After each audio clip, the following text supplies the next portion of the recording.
Hello बच्चों, स्वागत है आपका अपनी classes exam study with you में। बच्चों हम लोग जो है कक्षा 12वीं का जो है राजनीति विज्ञान मतलब पॉलिटिकल साइंस जो है पढ़ रहे हैं। ठीक है, ध्यान दीजिएगा, हम लोग एनसीईआरटी पढ़ रहे हैं जो आपके भी टर्मिनल एग्जाम होने वाली है, त्रैमासिक एग्जाम जो आपकी होने वाली है। ठीक है, उसमें जो चैप्टर आने वाले हैं हम लोग उन्हीं चैप्टर को सब डिस्कस करने वाले हैं। तो हम लोगों ने जो है चैप्टर 1 पूरा कर लिया है एनसीईआरटी बेस्ड। ठीक है, साथ में हम लोग वन लाइनर क्वेश्चन जितने भी इंपॉर्टेंट क्वेश्चन हैं वो भी सारे पढ़ लिए हम लोगों ने। आज हम चैप्टर 2 का जो आगे का सेकंड पार्ट है उसको कंटिन्यू करने वाले हैं। तो अगर आप लोग चैनल पर नए हैं तो प्लीज़ पहले तो आप लोग चैनल को सब्सक्राइब जरूर कर लीजिएगा और साथ ही साथ बेल आइकन को प्रेस करना ना भूलिएगा, है ना। तो देखिए आज का हमारा पहला क्वेश्चन क्या है कि भारत के प्रथम 2 आम चुनावों में प्रयोग किए गए मतदान के तरीकों का उल्लेख कीजिए। ठीक है, तो मतदान के तरीके कौन कौन से थे तो अब देखिए पहला क्या बोल रहा है। उत्तर फर्स्ट पॉइंट मतलब कि 15 अगस्त 1947 में भारत को आज़ादी मिली। भारत को आज़ादी कब मिली थी? 15 अगस्त 1947 में भारत को आज़ादी मिली थी। स्वतंत्रता प्राप्ति के उपरांत प्रथम आम चुनाव में फैसला किया गया कि हर एक मतदान केंद्र में प्रत्येक उम्मीदवार के लिए एक मतपेटी रखी जाएगी और मतपेटी पर उम्मीदवार का चुनाव चिन्ह अंकित होगा। प्रत्येक मतदान को एक खाली मतपत्र दिया जाएगा जिसे वह अपने पसंद के उम्मीदवारों की मतपेटी में डालेगा। इस काम के लिए तकरीबन 20 लाख स्टील के बक्सों का इस्तेमाल हुआ था। ठीक है, कितने लाख, कितने क्या, तो 20 लाख स्टील के जो है बक्से मतलब कि पेटी का इस्तेमाल हुआ था। उसमें ये था, उसमें ऐसा नियम बनाया गया था गवर्नमेंट द्वारा कि एक खाली पेज आपको दिया जाएगा। अब वो खाली पेज आप किस मतदान पेटी में डालते हो, आपको कौन सा भैया जो है प्रत्याशी जो खड़ा हुआ है वो आपको अच्छा लग रहा है, उस पेटी में उसको डालना है आपको, है ना। अगला क्या है, पंजाब के एक पीठासीन पदाधिकारी ने मतपेटियों की तैयारी का ब्यौरा कुछ इस तरह बयान किया है कि हर एक मतपेटी के भीतर और बाहर संबद्ध उम्मीदवार का चुनाव चिन्ह अंकित करना था और एक मतपेटी के बाहर किसी एक उम्मीदवार का नाम उर्दू, हिंदी और पंजाबी में लिखना था। इसके साथ साथ चुनाव क्षेत्र, चुनाव केंद्र और मतदान केंद्र की संख्या भी यही दर्ज करनी थी। उम्मीदवारों के आंकिक ब्यूरो वाला एक कागज मुहरबंद पीठासीन पदाधिकारी के दस्तावेज के साथ मतपेटी में लगाना था। मतपेटी के ढक्कन को तार के सहारे बांधना था और इसी जगह पर मुहरबंद लगाना था।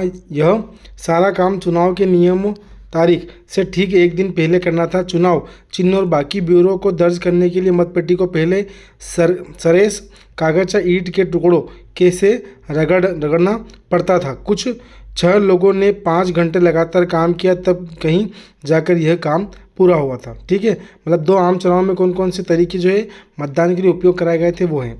ठीक है, तो एक में क्या था कि मतपेटी बनाई गई थी, दूसरे में ये था कि मतदान पेटी बनाने के बाद में जो थी खाली कागज उस पर मोहर लगाना था, मतलब उस पर सी लगाना था उस पर, है ना। अगला क्वेश्चन देखते हैं, अगला क्वेश्चन क्या बोल रहा है हम लोगों का, ध्यान दीजिएगा। अगला क्वेश्चन बोल रहा है हम लोग क्वेश्चन नंबर 16। क्या बोल रहा है ये कि एक प्रभुत्वशाली दल व्यवस्था के लाभ और हानियों को बतलाइए। तो एक प्रभुत्वशाली दल व्यवस्था के निम्नलिखित लाभ है। पहला क्या है, इससे शासन में स्थायित्व रहता है। ठीक है, शासन में क्या होता है, इससे स्थायित्व गुण बना रहता है और राष्ट्रीय नीति में निरंतरता बनी होती है, सरकार की नीतियों में निरंतरता कंटिन्यू बनी रहती है। ठीक है, फिर सेकंड पॉइंट क्या है, इससे सत्तारूढ़ दल की स्थिति मजबूत होती है। वो सत्तारूढ़ मतलब वो जो सरकार, इसकी सरकार है, ठीक है, और वह दृढ़तापूर्वक शासन चला सकता है। ठीक है, मतलब आसानी से शासन जो है चला सकता है मजबूती से।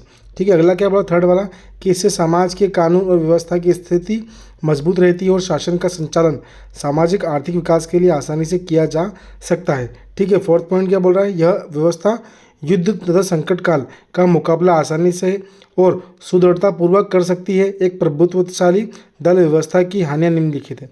देखिए अभी हमने क्या पढ़ा, लाभ पढ़े थे, ठीक है, सरकार के। अब हानियां कौन कौन सी हानियां पढ़ रहे हैं हम लोग। अब देखिए हानियों में क्या बोल रहे हैं हम लोग को, वो कि पहला है, यह व्यवस्था एक प्रकार से एक दल व्यवस्था है, मतलब जो दल सत्ता में होगा वही इसकी व्यवस्था कर सकता है, जो लोकतंत्र की सफलता तथा विकास के लिए लाभदायक नहीं है। ठीक है, दूसरा क्या है, प्रभुत्वशाली दल शासन का संचालन मनमाने ढंग से करने लगता है और शक्ति का दुरुपयोग होने लगता है। तीसरा पॉइंट है इसका, इस व्यवस्था में लोगों के अधिकार और स्वतंत्रताएं अधिक समय तक सुरक्षित नहीं रहती है। ठीक है, मतलब कोई व्यक्ति सेफ नहीं रहता उसके अधिकार वगैरह। चौथा पॉइंट, ऐसी व्यवस्था में शीघ्र ही तानाशाही में बदलने की संभावना रहती है।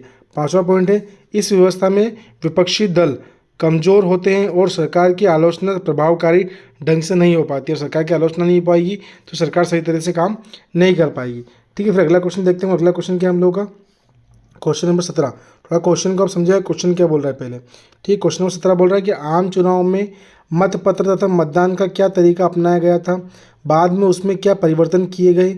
उत्तर प्रथम, देखो अब उत्तर क्या बोल रहा है इसका कि प्रथम आम चुनाव में मतदान, हाँ प्रथम आम चुनाव में मतपत्र तथा मतदान का भारतीय संविधान के लोकसभा, राज्यसभा, ठीक है, राज्य विधानसभा, विधान परिषदों, राष्ट्रपति और उपराष्ट्रपति के चुनावों को संकटपन करवाने का उत्तरदायित्व एक स्वतंत्र चुनाव आयोग को सौंपा गया और संविधान में उसकी व्यवस्था की गई थी। मतलब चुनाव आयोग को जो काम सौंपा गया था ना, उस काम की जो है विवेचना, ठीक है, उस काम के बारे में जो है संविधान में उल्लेख किया गया है, मतलब बतलाया गया था।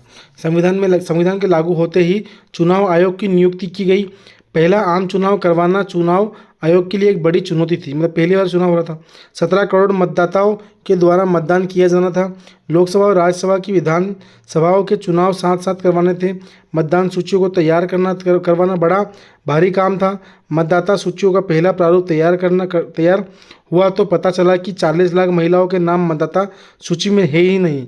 इतने ही नहीं, 17 करोड़ मतदाताओं में से 85% मतदाता अनपढ़ थे। उनके लिए मतपत्र, देखिए उनके लिए मतपत्र जो था कैसा हो और उसके और मतदान का तरीका कैसा हो, यह तय करना आसान नहीं था, मतलब सिखाना उनको आसान नहीं था। आज के युग में जबकि भारत की साक्षरता दर 65% से ऊपर है, कोई यह सोच भी नहीं सकता कि आम चुनाव में मतपत्र पर मतदाताओं के नाम तथा चुनाव चिन्ह नहीं थे, क्योंकि 85% मतदाता अनपढ़ थे। अतः प्रत्येक उम्मीदवार के लिए अलग मतपेटी की व्यवस्था की गई थी। प्रथम आम चुनाव के समय मतपत्र तथा मतदान के तरीकों की व्यवस्था पर प्रकार थी। अब किस प्रकार थी देखिए, देखते हैं हम लोग कि किस प्रकार भी उनकी जो है वो चुनाव प्रणाली तैयार की गई थी। तो पहला तो बोल रहा है प्रत्येक चुनाव बूथ मतलब जहाँ पे चुनाव डलता है, जो उसको बोलते हैं जो केंद्र होता है वहाँ का, ठीक, केंद्र मतलब जो वहाँ पे चुनाव या मतलब जहाँ पे वोटिंग होती है उसको बोलते हैं बूथ। पर चुनाव क्षेत्र में जितने उम्मीदवार खड़े थे उतनी ही मतपेटियों को रखा गया, ठीक है, मतलब 10 उम्मीदवार तो वहाँ पे 10 मतपेटियाँ रहेगी। सेकंड पॉइंट है लोकसभा तथा विधानसभा के चुनाव के लिए अलग अलग मतपेटियाँ थी, ठीक है, लोकसभा के चुनाव के लिए अलग मतपेटी है और विधानसभा के चुनाव के लिए अलग मतपेटी है, ठीक है। तीसरा है प्रत्येक मतपेटी पर उम्मीदवारों का नाम तथा चुनाव चिन्ह बड़े बड़े अक्षरों में लिखा हुआ था। मतपेटी पर चुनाव क्षेत्र का संख्या नंबर तथा चुनाव बूथ का नंबर भी लिखा था। मतपेटी के अंदर भी यह सूची अंकित थी, मतलब अंदर और बाहर दोनों जगह उसकी बूथ की क्रमांक संख्या, ठीक है, और चुनाव चिन्ह और कौन चुनाव लड़ रहा है व्यक्ति उसका नाम, तीनों चीज़ें अंकित करी गई थी। फिर अगला क्या है, 4th नंबर का पॉइंट कि मतपत्र पर चुनाव लोकसभा तथा विधानसभा चुनाव क्षेत्र का नंबर अंकित था, परंतु किसी उम्मीदवार का नाम नहीं था, ठीक है। फिर उसका चौथा पॉइंट क्या बोल रहा है, मतदाता को यह मतपत्र दिया जाता था कि जिसे वह अपनी पसंद के उम्मीदवारों की मतपेटी में डाल देता था। मतलब जो उम्मीदवार आपको पसंद है आप उसकी जो है मतपेटी में डाल दोगे, चुनाव चिन्ह लगा होता था उसका, ठीक है, उसके आधार पर आप लोग डालते थे उसमें। फिर अगला क्या है, मतपेटी पर उम्मीदवारों का नाम अंग्रेजी, हिंदी, उर्दू, पंजाबी अथवा क्षेत्रीय भाषा में भी लिखा जाता था, ठीक है। फिर अगला क्या है, मतदान के बाद मतपेटी को सील कर दिया जाता था और उम्मीदवारों के एजेंटों के हस्ताक्षर करवाए जाते थे। मतलब जो उम्मीदवार है ना, उनके जो एजेंट जो कार्यकर्ता होते थे उनके हस्ताक्षर करवाए जाते थे। तो वो हस्ताक्षर इसलिए होते थे कि ताकि उनको, अगर मान लीजिए वो क्या गवाही दे रहे हैं एक तरह से, मतलब वो सिक्योरिटी का काम कर रहे हैं कि यहाँ किसी तरह भी भैया वो है, मान लीजिए कोई मतलब काम आपराधिक काम नहीं हुआ है, ठीक है, और जो भी हुआ है बिल्कुल प्रत्यक्ष रूप से चुनाव प्रणाली जो है करवाई गई है, ठीक है। फिर अगला क्वेश्चन देखते हैं, अगला क्या बोल रहा है कि मतगणना के समय अलग अलग पेटियों को वोट गिन लिए जाते थे। मतपत्र और मतदान के तरीकों में परिवर्तन पहले 2 आम चुनाव के ऊपर दिया गया तरीका अपनाया गया। 10 वर्ष से में साक्षरता दर में वृद्धि हुई और भारत के मतदाता भी चुनाव तथा मतदान से काफ़ी परिचित और संचेत हो गए। अतः तीसरे आम चुनाव के तरीकों में परिवर्तन किया गया।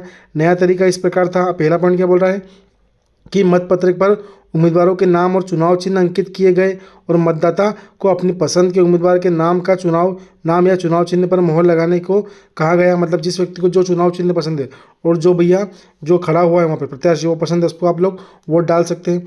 दूसरा क्या है, मतपेटी एक ही रखी गई। सभी मतदाता मतपत्र पर अपनी पसंद के आगे मोहर लगाकर एक ही मतपेटी में डाल देते थे। गिनती के समय अलग अलग उम्मीदवारों के मतपत्र अलग अलग करके गिन लिए जाते थे, ठीक है। फिर थर्ड पॉइंट क्या बोल रहा है कि लोकसभा तथा विधानसभा के मतपत्र अलग अलग थे और उनकी मत पेटियाँ भी अलग अलग थी। मशीन द्वारा मतदान या इलेक्ट्रॉनिक वोटिंग मशीन तीसरे आम चुनाव में जो तरीका अपनाया गया था वह अगले 40 वर्ष तक चला। ठीक है, 1990 में मशीन द्वारा मतदान का तरीका अपनाया गया। इसमें उम्मीदवारों के नाम के आगे उनके चुनाव चिन्ह अंकित होते थे। ठीक है, और मतदाता अपनी पसंद के उम्मीदवारों के आगे वाला बटन दबाता था और मतदान हो जाता था। ठीक है, फिर अगला क्या बोल रहा है देखिए, जाता था साथ तथा वह वोट उस उम्मीदवार के खाते में जमा हो जाता था। मतदान समाप्त होने पर मशीन स्वयं ही सब उम्मीदवारों के वोटों का ब्यौरा दे देती थी। ठीक है, इसमें समय की काफ़ी बचत होती थी। ठीक है, 1990 में मशीन द्वारा मतदान सारे देश में नहीं हुआ था, यह धीरे धीरे बढ़ाया गया। सन 2004 का लोकसभा का सारा चुनाव मशीनी मतदान द्वारा हुआ था। मतलब 2004 का जो चुनाव था लोकसभा का चुनाव, ठीक है, उसमें जो वोटिंग हुई थी वो सारी जो है वो ईवीएम के द्वारा हुई थी, मतलब इलेक्ट्रॉनिक वोटिंग मशीन के द्वारा ही हुई थी। ठीक है दोस्तों, ये हम लोग का चैप्टर 2 पूरा हो रहा है। अगर आप लोग क्लास पसंद आ रही हो तो प्लीज़ आप लोग जो है क्लास को लाइक जरूर कर दें और साथ ही साथ चैनल को सब्सक्राइब जरूर कर दें। ठीक है, और नए हैं तो प्लीज़ टेलीग्राम ग्रुप से जरूर जुड़ेगा हम लोग। ठीक है, व्हाट्सएप ग्रुप जरूर जुड़िए आप लोग। ठीक है, थैंक यू सो मच।